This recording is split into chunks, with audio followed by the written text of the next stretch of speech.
Ladies and gentlemen, good day and welcome to Alkem Lab Q1 FY25 earnings call hosted by Motilal Oswal Financial Services Limited. As a reminder, all participant lines will be in the listen-only mode and there will be an opportunity for you to ask questions after the presentation concludes. Should you need assistance during the conference call, please signal an operator by pressing star, then 0 on your touchtone phone. Please note that this conference is being recorded. I now hand the conference over to Mr. Tushar Manudhane from Motilal Oswal. Thank you, and over to you, sir. Thanks, Siddhant. Good evening and a warm welcome for 1Q FY25 earnings call of Alkem Laboratories. From the management side, we have Dr. Vikas Gupta, CEO, Mr. Nitin Agarwal, CFO, and Ms. Purvi Shah, Head of Investor Relations. Over to you, Vikas, sir, for the opening remarks. Thank you, Tushar. So good evening, everyone. Earlier in the day, we've released our financial results, press release, and investor presentation, which are also posted on our website. We hope you all had the opportunity to review it. Before we proceed with this call, we'd like to remind everyone that this is being recorded and the call transcript will be available on our website.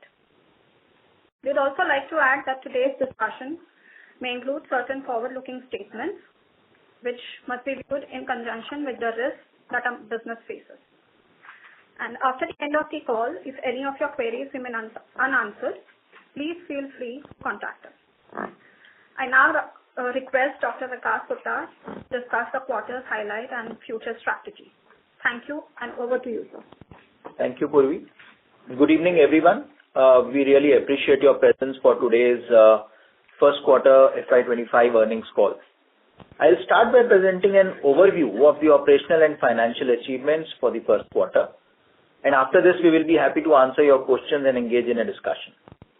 We are happy that our efforts to improve the profitability have started paying off and we have seen a marked increase in margins during the quarter. We are committed to maximizing our EBITDA margin by carefully managing our product mix, controlling costs, and taking advantage of the favorable raw material pricing environment. The domestic business is our stronghold and we expect to build on it by furthering the growth of our large brands and bridging the portfolio gaps. Simultaneously, we are also focusing on growing our business in emerging markets. During the quarter, one of the important developments was the successful resolution of US FDA's Form 483 at our Baddi facility. At Alkem, we remain steadfast to prioritizing quality and regulatory compliance. Just to give you a few highlights of first quarter, this has set a good beginning for the whole financial year in terms of profitability improvement for the company. We are pleased to announce the successful resolution of all the observations that we had received from Baddi facility. This exemplifies our unwavering commitment to adherence and regulatory compliance. Our EBITDA margin improved by 700 basis points as compared to last year Q1. So from 13.1%, we have improved it to 20.1% for the quarter. Net profit after minority interest for the quarter stood at rupees 545 crores. According to IQVIA, we have registered a growth of 8.4% YOY compared to the IPM growth, which grew at 8.7%. So we are more or less in line with the market growth. We outperformed the IPM in 6 therapies, which is anti-diabetic, neuro and CNS market, the GI market, dermatology, and the VMN therapy. And our ranking has improved in neuro and respiratory therapies. We aim to sustain and carry forward the momentum in the coming quarters for this financial year. Thank you for your patient listening, and the house is open, for any questions. Thank you very much, sir. We will now begin the question and answer session. Anyone who wishes to ask a question may press star and 1 on their touchtone telephone. If you wish to remove yourself from the question queue, you may press star and 2. Participants are requested to use handsets while asking a question. Ladies and gentlemen, we will wait for a moment while the question queue assembles. The first question is from the line of Kunal Dhamesha from Macquarie. Please go ahead. Hi, good evening. Thank you for the opportunity and congratulations on a good set of numbers. One question on this product called Mirabegron. I believe we have a tentative approval for this product. Should we bake in as a near-term opportunity for us? So, Kunal, thanks for your compliments. And, on Mirabegron, as I had spoken on the last call as well, one or two companies have launched it and they are under litigation, whereas we are bound by the settlement agreement that we have with the innovator. So unless, the final outcome of all the litigations on the patent, are clear, we would not be, because we are bound by the settlement agreement, I don't see it getting launched, before the agreement date, and which would be somewhere, I would say 26 or 27, somewhere around that time. Okay. Sure, sir. That is helpful. And in terms of our EBITDA margin, which is tracking around 20% in this quarter, and we had given full year guidance or a medium-term guidance that every year we'll improve it by 100 to 150 basis points. So where do we stand? Is there a meaningful change in a way we look at profitability now for our business? And what has led to this meaningful improvement? What has driven this meaningful improvement for us in this quarter? Yeah. So I will begin by picking up the last part of your question. The reasons for this improved profitability, one is a good product mix.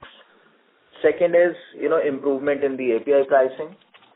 So these are, and of course, strong cost control initiatives, that have been running for various quarters within the organization. So I would say these are the reasons for this significant improvement that we have seen.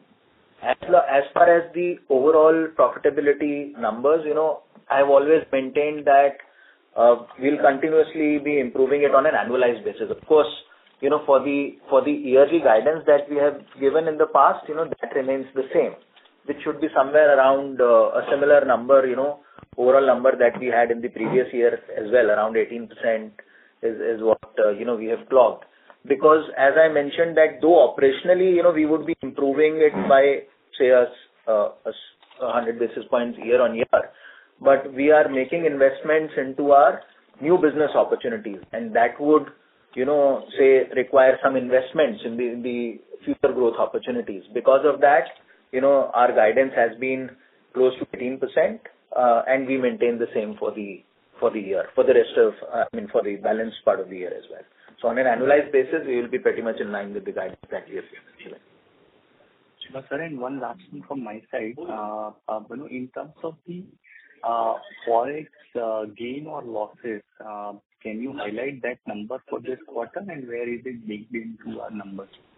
So, of course, we've not had, we never give very, granular breakup, but this is mostly from Chile this year, in this quarter, that we have had it to the tune of 15 crores, as a forex gain.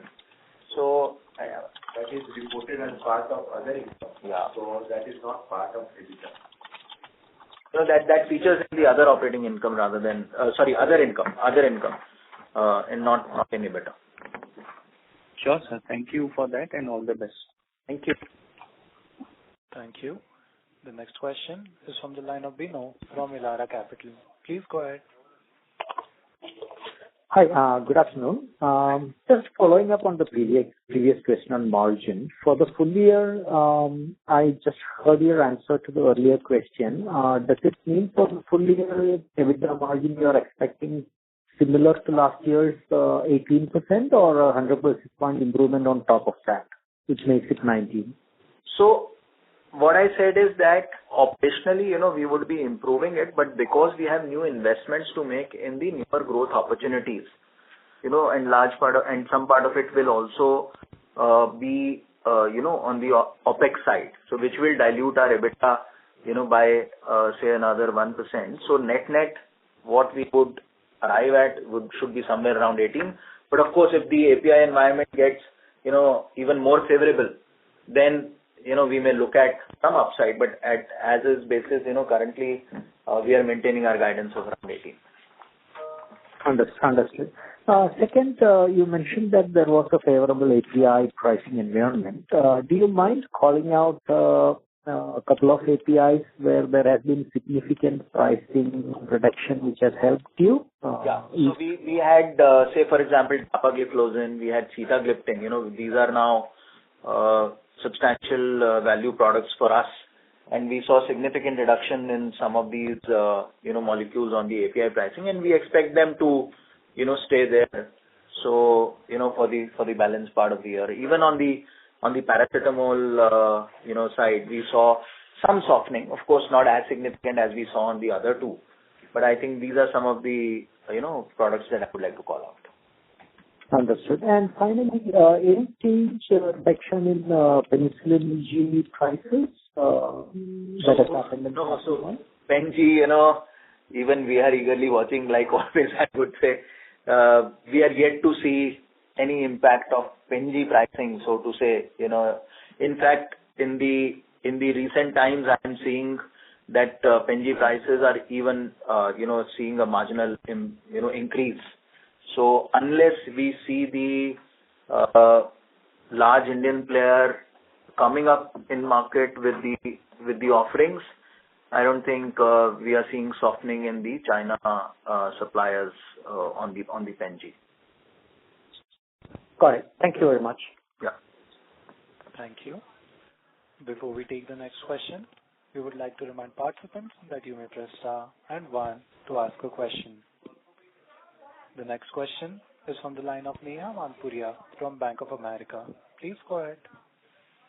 Thanks so much for taking my question. My first question is on the gross margin. Since you mentioned the API price environment and product mix, while the product mix can change quarter on quarter, just wanted to get a sense on, how much of this gross margin improvement that we've seen is sticky, meaning, that assuming that API pricing remains where it is, you don't see any further improvement in that, how much of this could sustain, even if the product mix becomes inferior over the rest of the quarter? So I see the API pricing, remaining more or less stable now. So I'm not foreseeing any significant change on the API environment. But as far as the product mix is concerned, of course, in the Q2 and Q3, we see our, anti-infective portfolio peaking, which sort of changes the product mix. So in terms of the product mix change, might impact margins, for 2 quarters, by say 2%. That's the kind of estimate that we have and that we may see. But on the API pricing, I see it quite stable. In fact, if this Pen G thing works to our favor in the coming quarters, we may see, an improvement over there. But otherwise, as is basis, this is what our sense is. Okay. So just to clarify, so last year we saw about 61% margin in the entire year. So given the benefit of API pricing, that what we've reported in the quarter, that is already benefiting us by 100-150 basis points. Is that a right assessment? So, Neha, you're right that last year our gross margin was 61%. This year, considering the favorable product mix and our better margin in US market and also the further reduction in API, we see a further improvement of around, say, 150 basis points in our gross margin for the full year. Definitely, quarter one was better because of, again, the product mix, the domestic contribution was higher as compared to international. Okay, that's helpful, sir. And my second question on the investments in the future growth opportunities that you've talked about, the 100 basis points. If you could highlight, what these opportunities are, is this the CDMO business that we talked about? So where essentially are we investing this? How long do you think this investment continues, and when do we start seeing revenue from these opportunities? So as we discussed in our last call also, we are investing in our Indian US facility. This will be mainly for the CDMO business. The total investment is around between 400 to 450 crores. And as we also highlighted in last analyst call, that since it will take some time for this business to actually break even, so in this year, there may be some amount of losses which business will incur, and maybe in, say, first few quarters of next year also. But we are very hopeful that we want to build this business, and maybe from FY26 itself, we will see a positive return from this. But this year, there will be some impact because of this. Understood. Okay. And FY26 is when you will break even on it? Yes. Understood. And my last question is on the India business. I know I've asked this before also. Some of our larger therapies, pain and anti-infective, we seem to be growing slower than the market. These are fairly large therapies for Alkem. I know we're doing very well in the other parts, other therapies, but anything that you can highlight on what we are trying to do to, address the, lower growth in this segment versus the underlying market?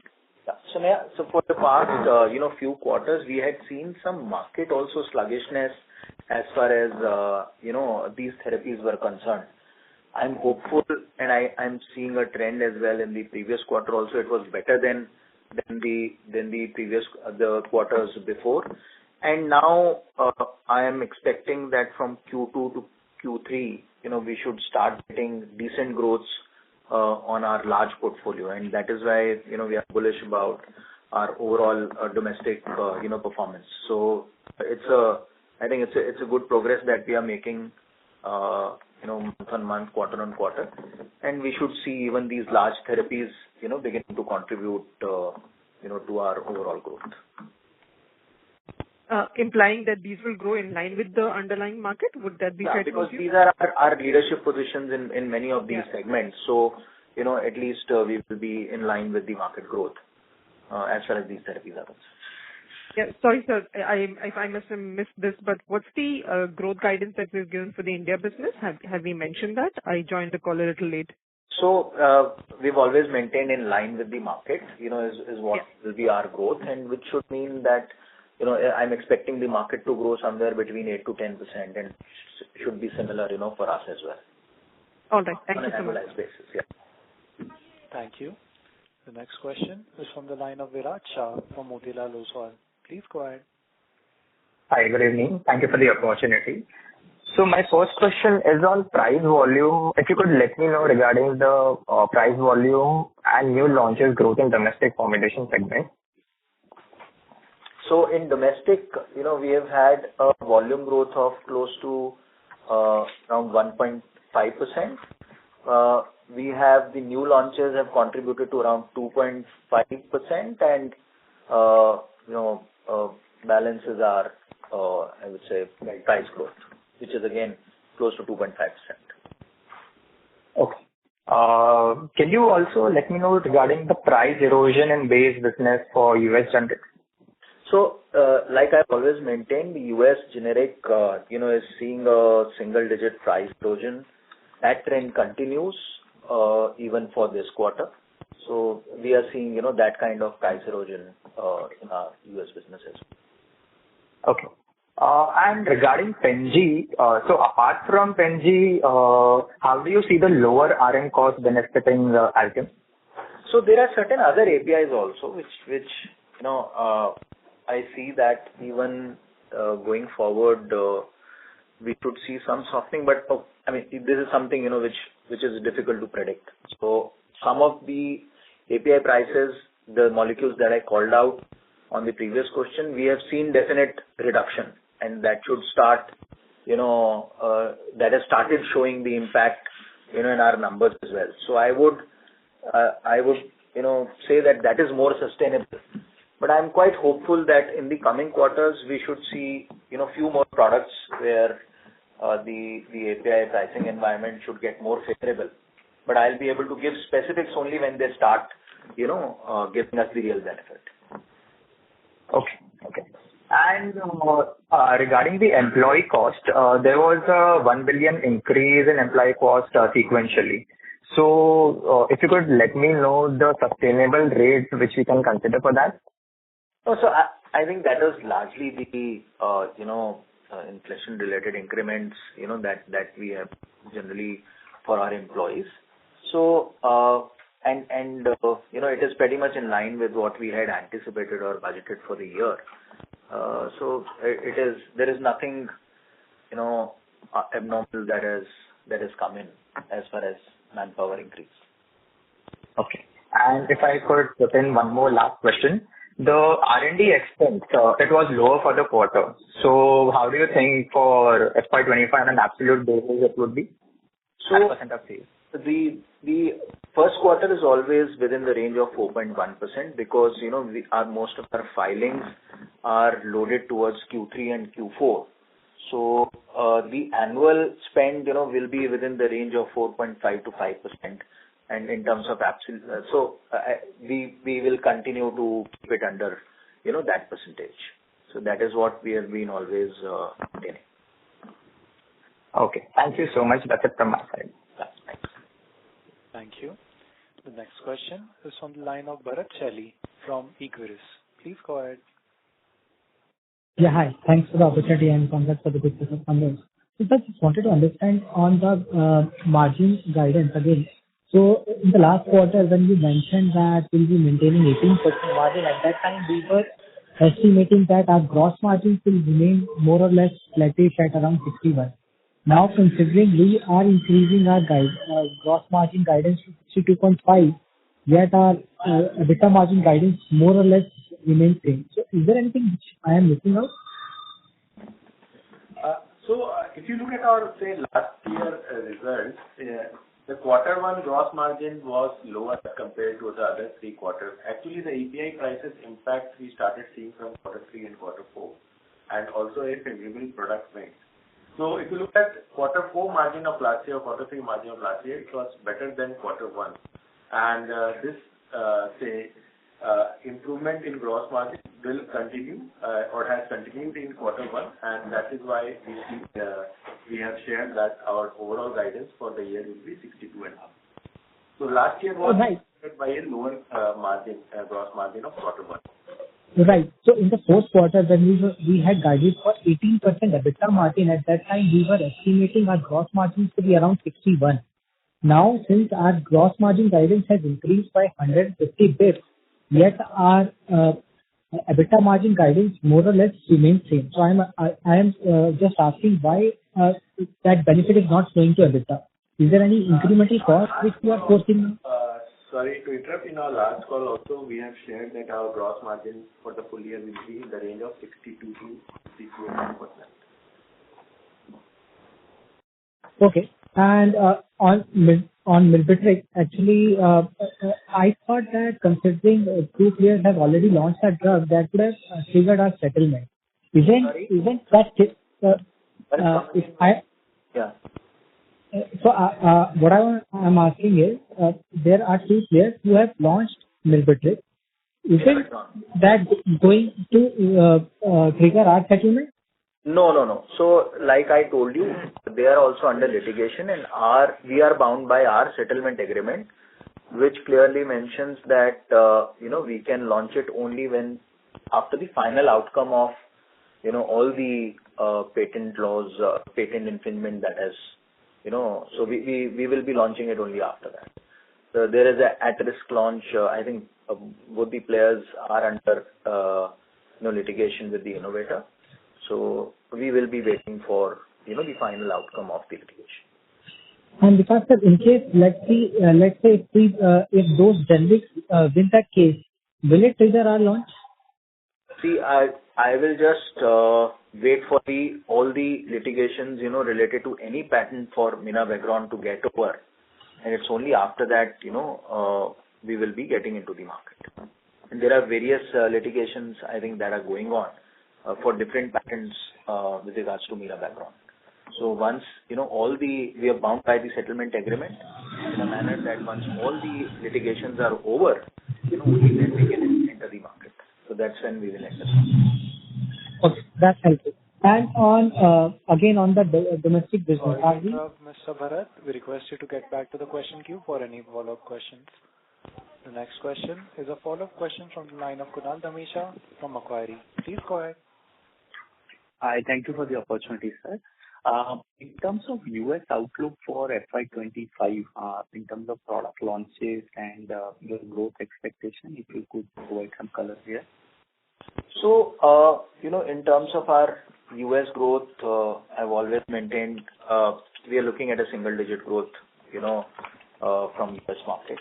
In terms of the new launches, we launched in generic Suprep in Q1. In Q2, we've just introduced Dabigatran, and amongst the significant ones, I think that should be the one which we are pretty hopeful, which should start, showing impact on revenue in Q3 and Q4. So that's about the new launches. With regards to the filing, I look forward to around 8 to 10 filings that we would do, in the current financial year. But a large part of it will come in Q3 and Q4. So that's how I think our overall filings for the US would be. And that because of that, are we expecting our R&D expense to basically inch up to 4.5 to 5% versus 4.1% in this quarter? Yeah, because it's the phasing of the spend is like that. Because our year end we will end at between 4.5%. Sure. And sir, one on the ROW business, or the other international market business, which has just seen a top line growth of 2% year on year. So is any particular geography wherein we have seen some issues, or how should we look at from an FY25 perspective for this business? No, so 2.2% is not from the ROW. In fact, the ROW markets, the emerging markets and the European, some of the European markets, we are seeing very good growth, above even 60% kind of growth. But their base is right now not so high.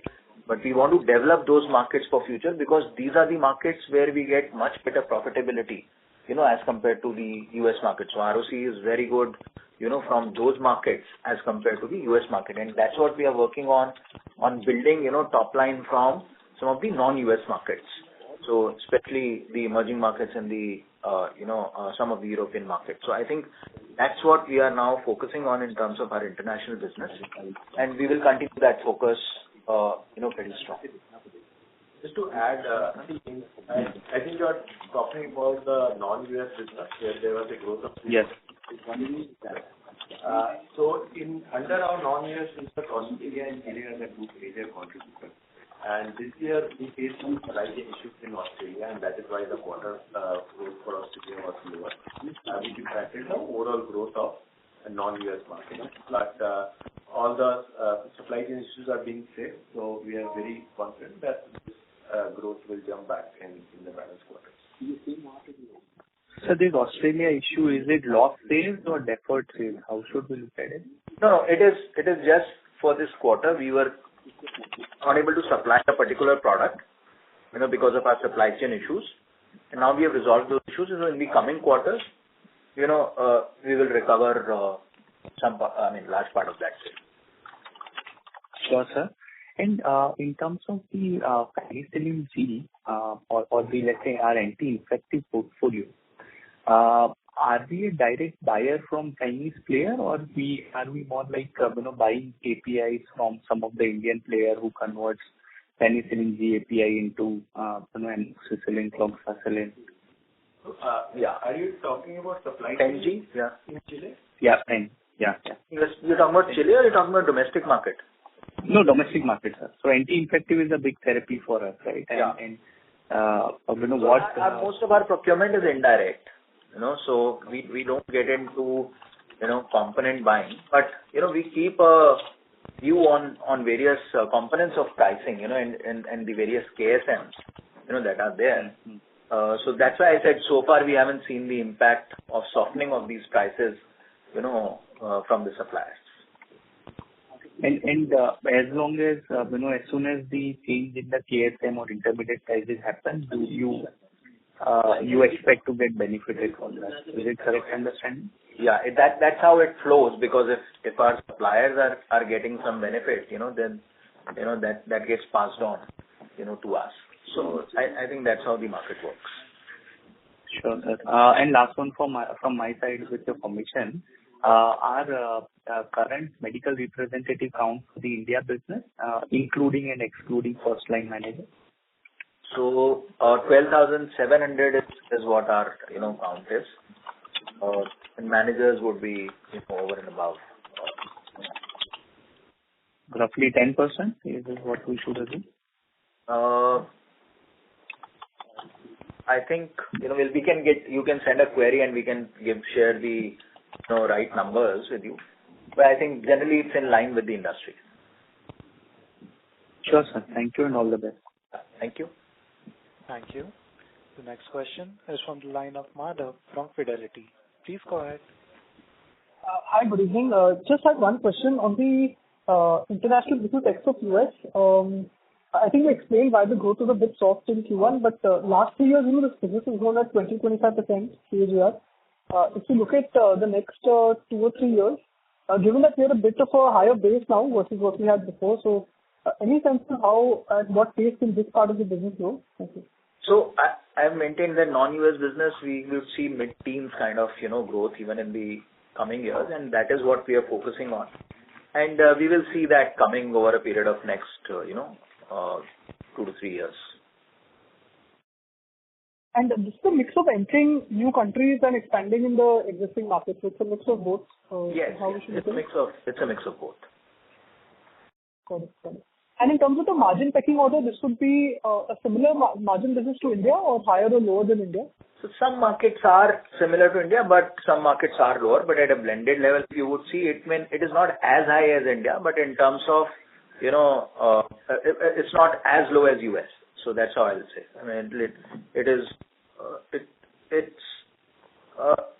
shade lesser than India, but it's not as low as US.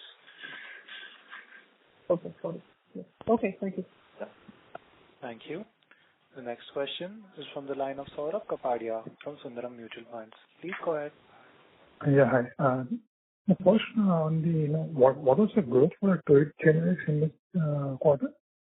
What is it? See, we don't share the segment-wise growth, but I've always maintained that it's a substantial scale business. It grows in line with whatever we see on the RX side. So more or less, generally, we are seeing similar kind of growths on both the sides, but we do not have segment level growth data. Okay. And in terms of the additional cost you mentioned because of the new initiative, can you quantify what could be the cost, and will it be starting from Q2 or it will be more back-ended? So mostly it is starting from Q3 onwards. And we have not quantified and shared it, but the impact on EBITDA will be around, say, 50 basis points in the current year for say quarter 3 and quarter 4. Okay, thank you. Thank you. A reminder to the participants that you may press star and 1 to ask a question. The next question is from the line of Gagan Thareja from Ask Investment Managers. Please go ahead. Yes, I'm ordering. No, Gagan sir, your voice is breaking.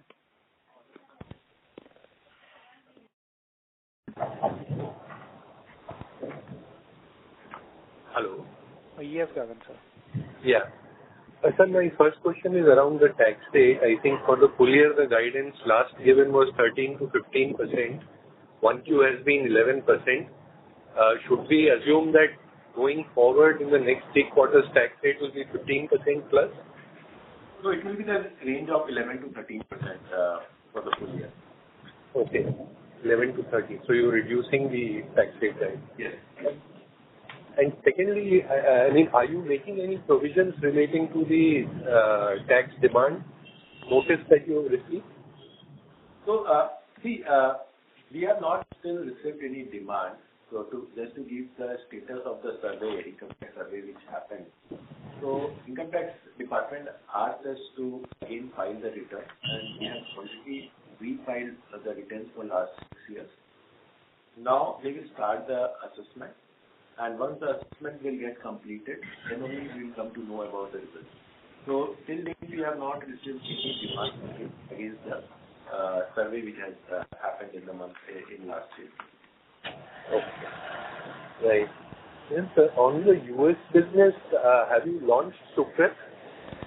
Yes, we have. When was this done, sir? And what? In Q1. We've just launched. Okay. So between Suprep and Dabigatran, do you see US business, managing to do a high single digit sort of growth this year despite, the 1Q not being strong? See, on Dabigatran, because we've just introduced, we will start recognizing significant revenue only by Q3 and or Q4. Right? So from the financial year perspective, the contribution that will be there to the top line will not be so significant that it offsets the value erosion, price erosion that we have on the balance portfolio, and that's why our guidance is going to be like that. Okay. And so final one on the domestic sales, can you give some idea of how the acute part and the chronic part of your India business have grown for the first quarter? And I noticed that on the cardio, you are still sort of going below IPM. Any explanations there as well? No, so Gagan, cardio has never been, a very strong play for us. Our play has largely been on the anti-diabetic side. And that's where we have large brands. So that is where, we have, an anti-diabetic in chronic, like I mentioned, in derma, CNS, in anti-diabetic, we are really outperforming the market. So there our growths have been pretty strong. So I think that's on the overall growth. And some of the other segments, there where we have seen very high market beating kind of performance is the GI portfolio, which is our largest portfolio, and the VMN portfolio, which is our nutrition portfolio. So I think these are the segments which are really driving, the overall growth for domestic. But if I were to split your overall domestic sales, would it be fair to assume a 85-15 split between acute chronic? No, so chronic is increasing and somewhere close to 19 to 20% is what we have, chronic. Yeah. And it would be growing well ahead of the covered market? I'm assuming covered market. Because I mentioned, these segments where we are really, going strong and growing faster than market. So I've called out those things. Okay. And on the non-NLEM portfolio, what kind of price increases would you have been able to take this year? So on non-NLEM portfolio, we are allowed to take a price increase of 10%, but we realize, because of the inventory, etc., and the market-driven, pricing pressures, generally we get 5 to 6%, increase on the annualized basis. Okay. Thank you, sir. Thanks for taking my question. Yeah. Thank you. The next question is from the line of Bansi from JP Morgan. Please go ahead. Hi. Sorry if you have answered this before, but just on the other expenses, excluding R&D, what has led to decline in the expense in the first quarter? So, Vikas said in his opening statement that we have taken various initiatives in terms of cost saving. And if you look at, say, the service level penalties which we incurred last year in the same quarter, that was significantly higher as compared to what we have incurred in this year. And just to say, our production in Baddi and Daman has also significantly increased, and which has led to decrease in service level penalty. And we also expect that in going further in coming quarters also, there will be a further reduction in service level penalty. Other than that, last year we incurred some forex losses. When we incur a forex loss, we report it under other expense, while if there is a forex gain, we report it under other income. So this year there was a gain under forex, so we have reported it under other income. But last year, since it was a loss, it was reported under other expense. And these two items have led to improvement in the percentage of sales reduction in other expense. Okay. Okay, so the way I understood is that this appears more to be a sustainable number. Obviously, from second half of the year, you will see increase related to our investments and, cost increase on account of that. But barring that, this number looks more sustainable. So, see, going forward, as Gus also shared, that quarter one, generally the R&D expense is lower and we do most of our filings in quarter 3 and quarter 4. And R&D expense in our quarterly result is reported under other expense. So, as a percentage of sales, it's very difficult when I need to compute and share with you maybe separately that what will be the percentage going forward. But if you look at one-off items, so other than say R&D, we don't see that there are many other major items. But definitely, it's very difficult to predict all the one-offs. But I think in absolute value terms, it will increase by say 50 crores every quarter as compared to Q1, and it will be in the those range. Understood. Thank you so much. Thank you. The next question is from the line of Yash Tanna from iThought. Please go ahead. Yeah, hi, and congratulations on a good set of numbers. I was going through the annual report and I was reading the MD's message where he mentioned that Alkem is set to enter the medical device space and the OTC category, which will be significant business drivers going forward. And you guys are also exploring some inorganic opportunities in this space. So if you could highlight a little bit more on this. All my other questions have been answered. Thank you. Hi, thank you, Yash. So I think I will once again reiterate that these are going to be key growth drivers. But as we mentioned earlier as well, that we are taking steps to build this business. So when they will become meaningful, it's still a while. And, we will keep you posted whenever we have specific details, to share, in this regard. But yeah, these are really a part of plans. And in the coming quarters, we are setting up to launch these businesses. And, right now we're just, working on getting these products to market. So we'll give you specific update whenever we have to, we have more specific details to share. Sure, sir. Got it. And just one more. Is it then can we assume that the cash file that we have, the capital allocation can be more towards these categories versus, more towards buying out brands or something? I wouldn't say that. We have as part of our plan, we are looking at every opportunity, that comes on table. I've said it in the past. We are open to, and we are actually looking forward to, any acquisition that we can do that can add value, to our overall scheme of things, and which are more strategic in nature. So, we have today a decent cash reserve. So I would say, and which is, I think, and whenever any opportunity comes our way, we can figure out the routes to funding, to get those, to encash on those opportunities. At this stage,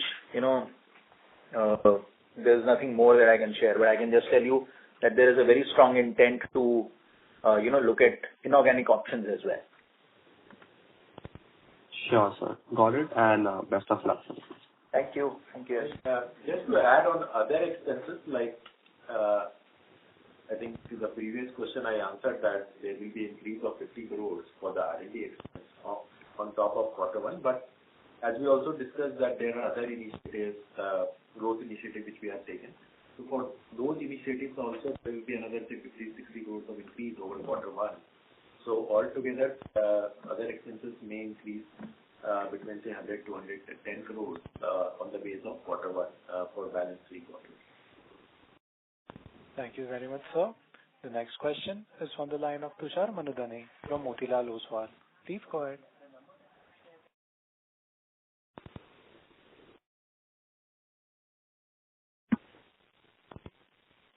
Hello, Tushar, sir.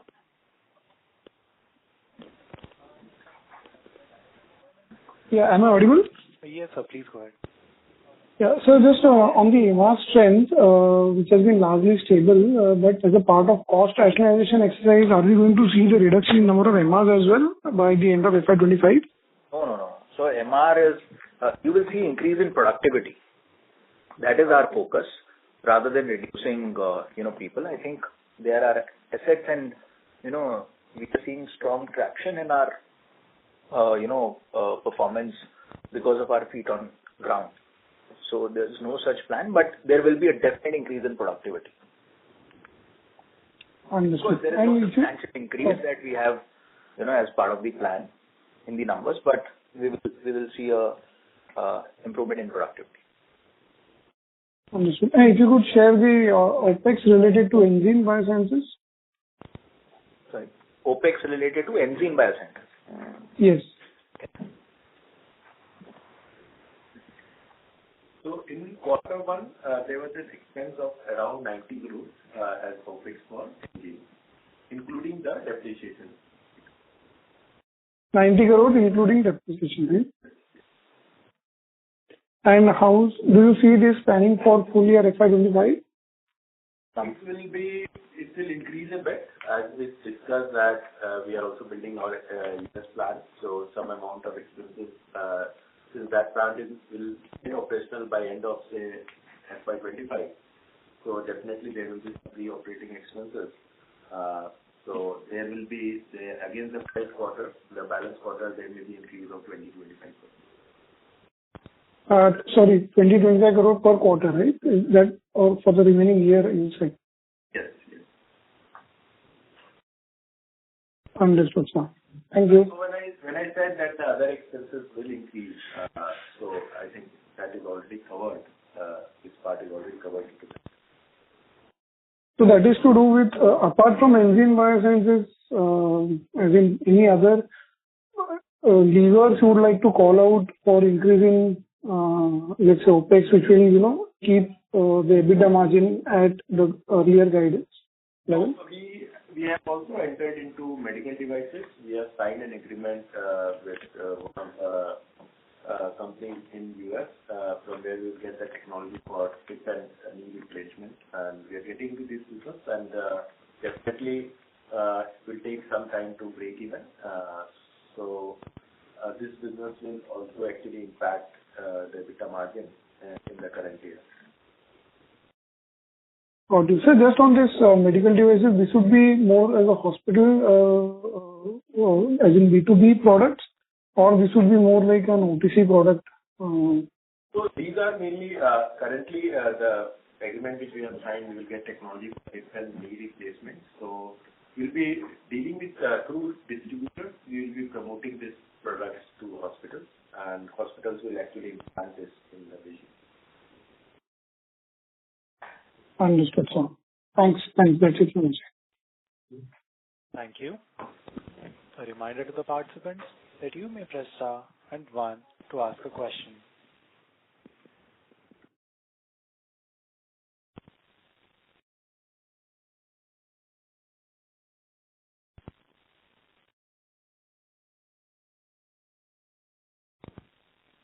The next question is a follow-up question from the line of Kunal Dhamesha from Macquarie. Please go ahead. Hi, sir. Thank you for the opportunity. One on the EBITDA margin guidance. I think I'm a little bit confused here. So the gross margins are expected to improve by around 150 basis points year on year. And then at some point we said there will be 100 basis point incremental spend on the new initiative. And then at some point we said 50 basis point incremental spend in quarter 3 and quarter 4. So yeah, I think I'm misunderstanding something, but how much is the new initiative spend that will kind of offset gross margin improvement for us? And then the cost efficiency initiative should also kick in, right? So how should we think about it? So as we said that the gross margin for the full year will be in the range of 62 to 62.5%. And also I said that over quarter one, the other expenses will increase by say 100 crores every quarter, mainly because of incremental R&D expense because quarter one, generally our R&D expense is lower as compared to other quarters, and also because of investment in our biosimilar and medical devices business. So other expenses from on top of quarter one, it will increase by around 100 to 110 crores every quarter. And that will include everything, right? R&D, new initiatives, everything. 110, 100. This is what we are expecting. The final number will come only after the actual results are published, but this is what we have estimated. Sure, sir. And one more question on the seasonality. Since we still have good amount of acute exposure and we are roughly 1 month into quarter two. So how is the acute seasonality playing out for you this year? So the IQVIA number is yet to come out for the month of July. So we are also equally waiting, but I can just, it will be too early, but it is much better than, what it was last year. Sure, sir. Sure. Thank you. The next question is a follow from the line of Yash Tanna from iThought. Please go ahead. Yeah, hi sir. Thank you for the follow-up. So you mentioned about improving productivity of the MRs. So if you can tell us what is the console productivity and then break it up in acute and chronic, and also what sort of a productivity improvement are we targeting going forward? So now our consolidated productivity is at around 5 lakhs. Okay. And whatever, we are not looking at any significant addition, to the numbers that we have. And we have a, top line growth aspiration of close to 8 to 10%. So you can see, that would be largely the productivity growth. Sure. And so if you can break it up of chronic and acute. See, segment level, we've not, but since acute is higher, you can, consider, say, a 10-20% higher productivity for acute, and chronic is not way low now. So I would say it's catching up, but, maybe 5 to 10% lesser than our consolidated level. Right. Got it. Thanks for this, sir, and good luck. Thank you. Thank you. Participants who wish to ask questions may please press star and 1 at this time.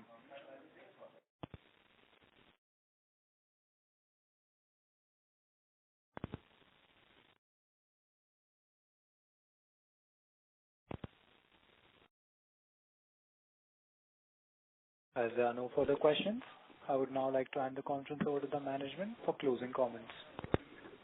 Thank you.